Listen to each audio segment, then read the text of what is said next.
Olá pessoal, sejam bem-vindos a mais uma série dentro do Química para Concursos. Eu vou resolver com vocês a prova aplicada para professor de Química do Colégio Pedro II no ano de 2016. Da data desse vídeo tem mais ou menos uma semana que essa prova foi aplicada. O Colégio Pedro II faz parte da Rede Federal de Ensino, é um dos colégios mais tradicionais aqui do Rio de Janeiro e por esse mesmo motivo foi uma prova bem disputada. Então vou comentar as questões com vocês, na verdade vou comentar de 5 em 5 questões.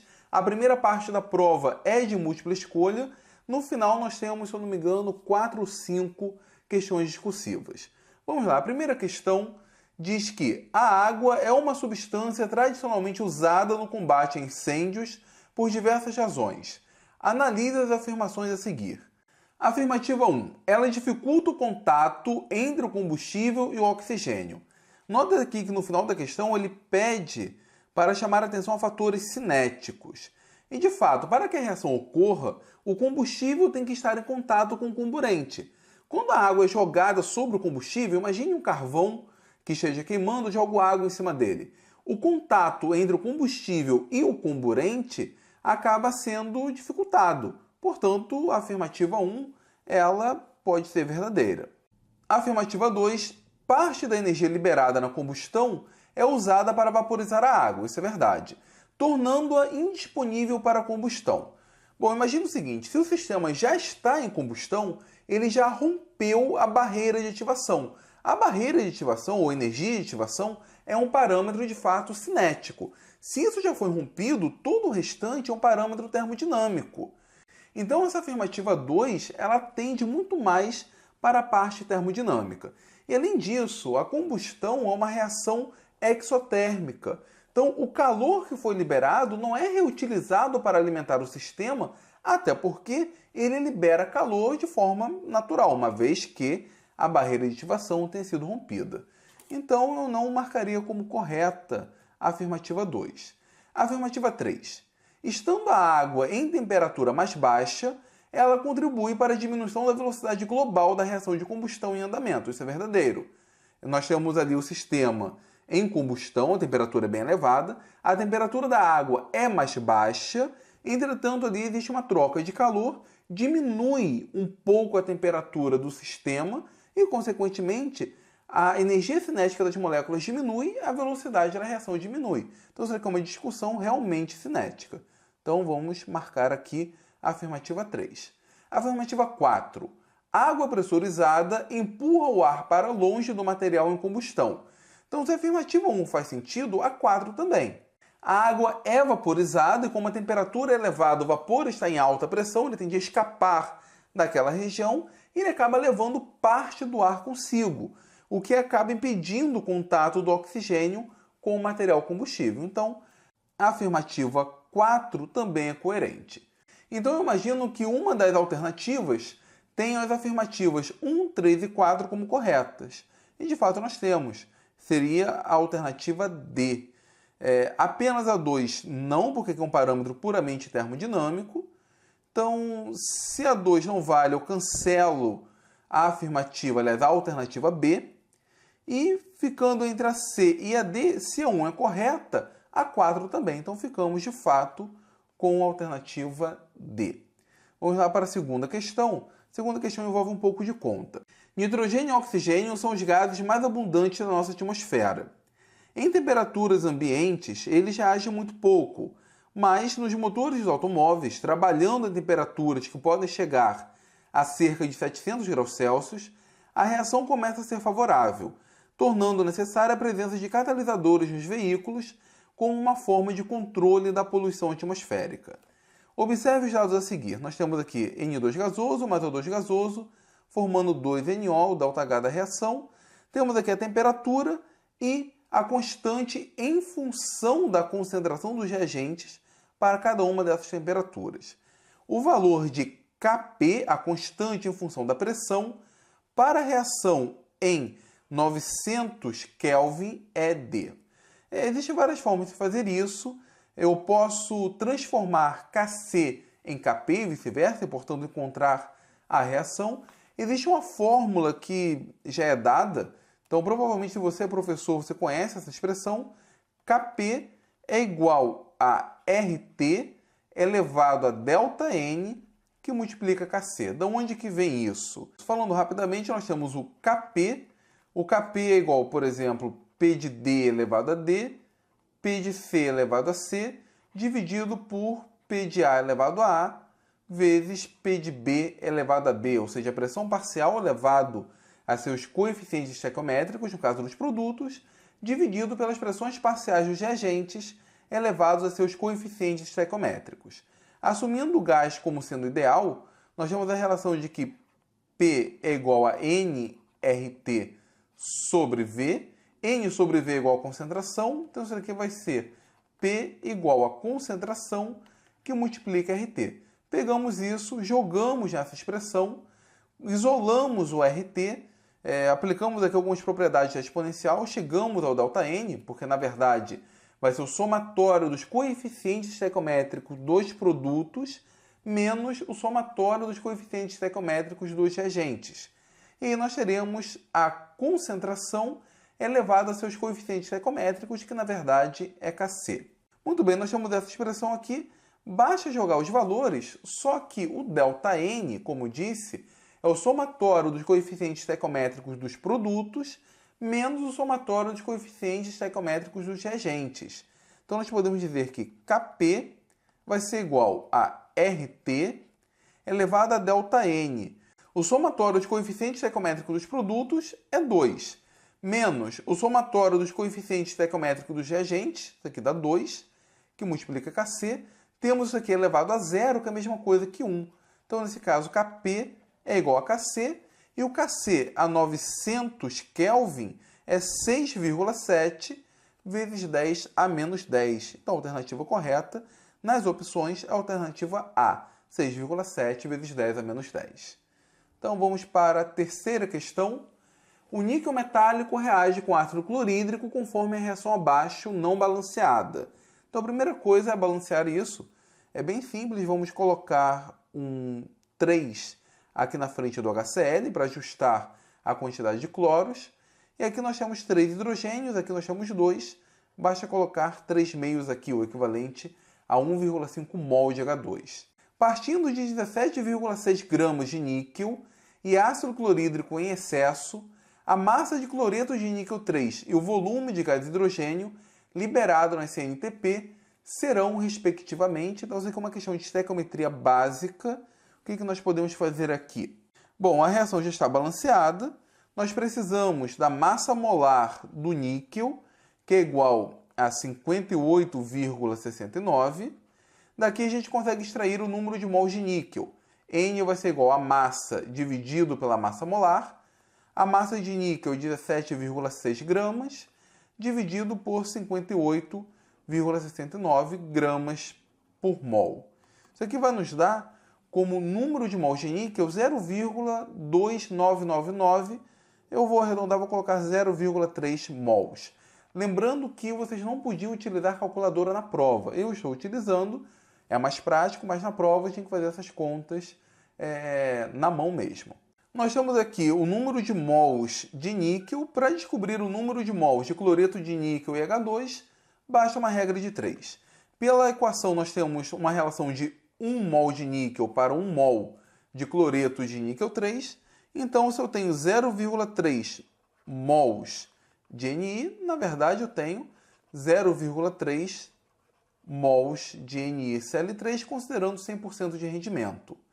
Para descobrir a massa de NiCl3, basta multiplicar o número de mols, 0,3, pela massa molar de NiCl3, de cloreto de níquel 3. Que nesse caso vai ser a massa de níquel é 58,69, mais 3 vezes a massa do cloro, que é 35,5. Fazendo essa conta, nós temos como massa do cloreto de níquel 3, 49,5 gramas. Bom, com isso metade do problema foi resolvido, agora basta determinar o volume de H2. Primeiro, eu preciso saber o número de mols de H2 que são produzidos. Então, a gente pode escrever que 1 mol de níquel, pela estequiometria da reação, me fornece 1,5 mol de H2. Então, aqui é H2, aqui é níquel. Eu tenho 0,3 mol de níquel, isso aqui vai me fornecer x mol de H2. Fazendo essa regra de 3, nós temos que x vai ser igual a 0,3 vezes 1,5. Isso aqui nos dá 0,45 mol de H2. Bom, está na CNTP. Então, normalmente, a gente considera que o volume de um gás ideal na CNTP é 22,4 litros. Mas isso quando a gente considera a CNTP com a pressão igual a 1 atm. Já tem um tempo aí o PAC mudou a pressão padrão de 1 atm para 1 bar. Então, quando eu considero a pressão como sendo 1 bar, eu tenho, na verdade, que o volume do gás é 22,7 litros. Então, utilizando esse valor, nós podemos dizer que, na CNTP, 1 mol de um gás com comportamento ideal ocupa o volume de 22,7 litros. 0,45 mol corresponde a Y. Nesse caso, Y vai ser igual a 0,45 vezes 22,7. Fazendo essa conta, que dá um pouco menos da metade de 22,7, nós temos 10,2 litros. Dentre as alternativas que nós temos, a correta é a alternativa B, 49,5, que é a massa do cloreto de níquel, e 10,2, que é o volume do H2. Nota que ele utilizou o 22,7 e não o 22,4 litros. Porém, se utilizássemos do 22,4, o volume seria 10,08, o que seria um valor bem próximo, não teria problema nenhum, poderíamos marcar essa opção sem problemas. Finalizada a questão 3, vamos para a questão 4. A questão 4 fala sobre a lei de Raoult, mas antes de mostrarmos aqui as alternativas, vamos falar um pouco sobre a lei de Raoult. A lei de Raoult é aplicada para uma solução ideal, onde nós adicionamos a um determinado solvente um soluto não volátil. Esse soluto não volátil, ele vai alterar a pressão de vapor do solvente, porque agora o solvente vai começar a interagir com o soluto. A pressão de vapor do solvente, quando ele está em contato com o soluto, vai ser igual à fração molar do solvente vezes a sua pressão de vapor quando puro. Note agora que a pressão de vapor do solvente em solução é menor do que a pressão de vapor do solvente puro, porque é apenas uma fração da pressão de vapor dele puro. A consequência disso é que nós temos uma redução na pressão de vapor e, consequentemente, nós temos um aumento do ponto de ebulição. Será necessário mais energia para fazer com que as moléculas saiam do estado líquido e passem para o estado vapor, para o estado gasoso. Então, com isso em mente, vamos ver as alternativas. O ponto de ebulição de um solvente volátil não é afetado pela adição do soluto não volátil. Isso é falso, porque na verdade nós estamos adicionando o soluto, estamos alterando a pressão de vapor do solvente e estamos alterando o seu ponto de ebulição. A pressão de vapor de um solvente em solução é mais alta do que a do solvente puro. Não, pela lei de Raoult a gente não vê isso. Vê que a pressão de vapor dele na solução é uma fração de sua pressão de vapor quando puro. Assim que está pré-marcada, o ponto de ebulição de um solvente aumenta pela adição do soluto não volátil. Nós discutimos isso, de fato, é verdade. Podemos marcar aqui a alternativa C como a correta. A alternativa D fala de solutos voláteis. Na verdade, a lei de Raoult fala de solutos não voláteis. E, além disso, ela diz que o ponto de fusão dos solventes aumenta. Que, na verdade, não é isso que acontece. Nós temos uma redução no ponto de fusão. Então, a alternativa D está errada. Lá no meu curso de Química Geral, eu abordo todos esses assuntos, propriedades coligativas, lei de Raoult, tudo isso no módulo de equilíbrio físico. Então, esse módulo ajudaria bastante a resolver essa questão. Eu vou deixar o link do curso aqui na descrição, caso alguém tenha interesse. Bom, mas vamos avançar. A questão 5 fala que o volume de gás hidrogênio em mililitros liberado a 27 graus Celsius e 600 milímetros de mercúrio pela passagem de uma corrente de 2,5 ampere por 4 minutos de uma cuba contendo uma solução de hidróxido de potássio é aproximadamente... Bom, essa questão então envolve eletroquímica, envolve um pouco aqui de estudo dos gases, mas envolve principalmente balanceamento via íon elétron. Eu não sei qual é a reação, mas eu sei que é produzido H2. E é produzido H2, obviamente, a partir da água. E o meio está básico, porque eu tenho hidróxido de potássio. Então, a reação vai ser a seguinte: H2O formando H2 em um processo de redução. Aqui o NOx do hidrogênio é mais 1, aqui o NOx é 0, então nós temos o ganho de 2 elétrons, 1 elétron para cada hidrogênio. Na hora de fazer o balanceamento de cargas, eu tenho que levar em conta que o meio está básico. Então nós temos duas cargas negativas do lado dos reagentes, temos que colocar aqui duas cargas negativas do lado dos produtos, 2OH-. Para ajustar a quantidade de hidrogênio e oxigênio, vamos colocar um 2 aqui e a reação está balanceada. O que importa é que nós temos 2 mols de elétrons formando 1 mol de H2. E aí, com base nisso, a gente pode começar a discutir. Primeiro, eu tenho que descobrir quanto de carga foi fornecida para o sistema. Eu consigo essa informação através da corrente e do tempo, porque a corrente elétrica é igual à carga dividido pelo tempo. Portanto, a carga fornecida é igual à corrente vezes o tempo em segundos. A corrente é 2,5 vezes 4, são 4 minutos, vezes 60, porque o tempo tem que estar em segundos. Isso aqui nos dá um total de 600 coulomb de carga elétrica fornecida para o sistema. Para a gente correlacionar isso com o número de mols de elétrons envolvidos, e portanto, a partir do número de elétrons, a gente conseguir obter o número de mols de H2, nós precisamos utilizar a constante de Faraday, que não dá no problema, não sei se é dada no final da prova, junto com a tabela periódica. Nós podemos utilizar o valor de 96.500 coulombs, que é o valor aproximado utilizado. Nós sabemos que 1 mol de elétrons transporta 96.500 coulomb.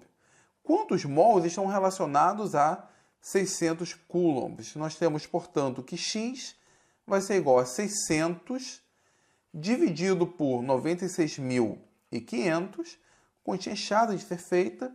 Isso aqui vai nos dar um total de 6,23 vezes 10 a menos 3 mols de elétrons que foram fornecidos para o sistema nesses 4 minutos.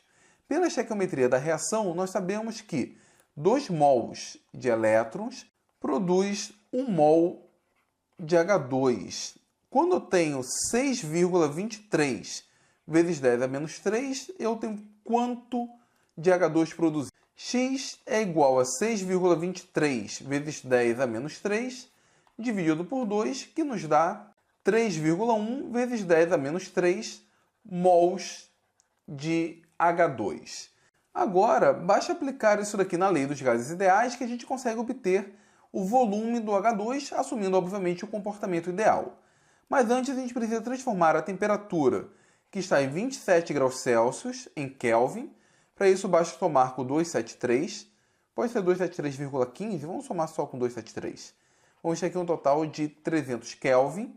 E a pressão nós precisamos passar de milímetros de mercúrio para atm, ou então utilizar o valor de R em milímetros de mercúrio. Eu não sei de cabeça. Então eu sei que 1 atm, na verdade, corresponde a 760 milímetros de mercúrio. Se eu tenho 600 milímetros de mercúrio, eu vou ter uma quantidade correspondente a atm. Essa quantidade em atm vai ser igual a 600 dividido por 760. Isso aqui nos dá 0,78 atm. Muito bem, a equação dos gases ideais é PV igual a nRT. Portanto, V vai ser igual a nRT dividido por P. N é 3,1 vezes 10 a menos 3, vezes R, que é 0,082, vezes a temperatura, que é 300, dividido por 0,78. Isso daqui é igual a 0,0977 litros.